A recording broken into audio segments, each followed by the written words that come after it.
Frank, come up here. Get the blue cheese out of your hand. Frankie the butcher.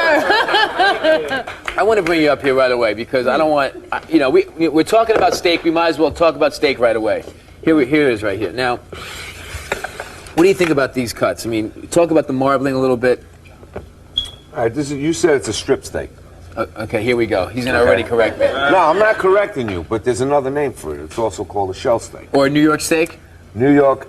What gets me angry is when I go to a restaurant. Okay, don't get angry. Don't get angry. And I see it on the menu and it says New York sirloin steak. Okay. It's not sirloin. What is it? It's a shell steak. It's steak. the other part of a porterhouse steak. If this had a bone in it and had the fillet on it, it would be a porterhouse steak. So it's a boneless shell steak, boneless strip steak. And wait a minute. There's two names for it. Which one is it? You could call it either a boneless strip steak or a boneless shell steak. So what did I say? You said strip.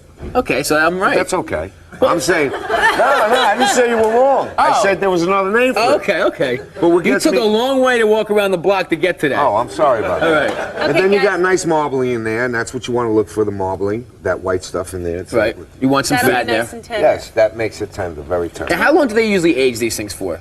3 to 4 weeks. And that's prime. That's about what you want. Anything less is not that good. Anything more, you lose it. Okay. You lose the juices in it, you lose the flavor. Okay, great.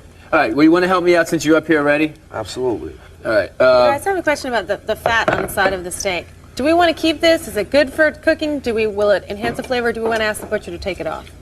Well, it depends. I mean, I like to keep it on for the flavor. It holds the flavor and the juices in. Okay. And, you know, if you really want to stay away from the fat, I mean, just cut it off after it's cooked. Okay. You know, it's okay. All right, so now what we're going to do is we're going to make a marinade here. Let me see. Here, you can use this. Okay. What I want you to do is, first thing we did was we took some peppers. We took some sweet peppers.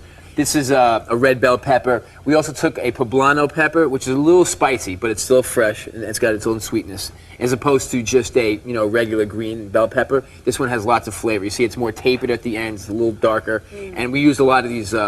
We use a lot of these peppers in the restaurants all the time.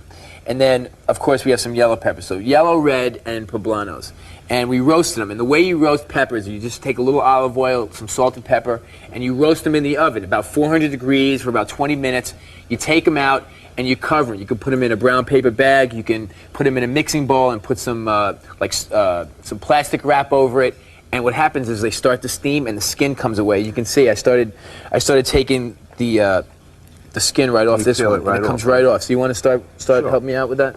Bob, you can also run them under water and take the skins off. Well, that's a very common technique, but I don't like to do that. And I'll tell you, you're drawing all the flavor out.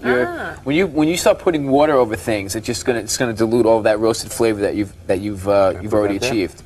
No, use your own thing over here. Oh, you want me to keep it in the dish? Yeah, keep it in the dish, but just keep the flesh of the pepper and the seeds and everything else separate. All right. So this is what it's going to look like here. All right. It's gorgeous. Yeah, this is great. Now at this point, you can do so many different things with this. You can puree it and make like a roasted pepper pesto kind of thing, and put it on bread. You can just serve this as an appetizer with maybe some prosciutto or figs. A little garlic and oil. A little garlic and oil, right? A little parsley. Maybe some pine nuts and currants. I mean, it's endless. It's endless. But we're making a marinade for this, and we're making a relish. So I'm going to start to chop this up, in a dice, not too fine, Jackie. Okay. I want it to be a little bit more chunky than usual.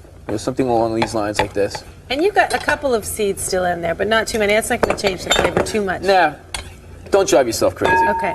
Don't drive yourself crazy. How's it going? These are ready. All right, put those over here. Okay, so now we're going to cut up the.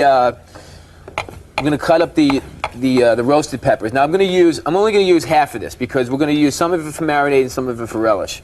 Then we're going to add some of the chili peppers. Now we have New Mexico red chilies, which are kind of spicy, and we have anchovies, which are fruity. We're going to put these in the marinade as well.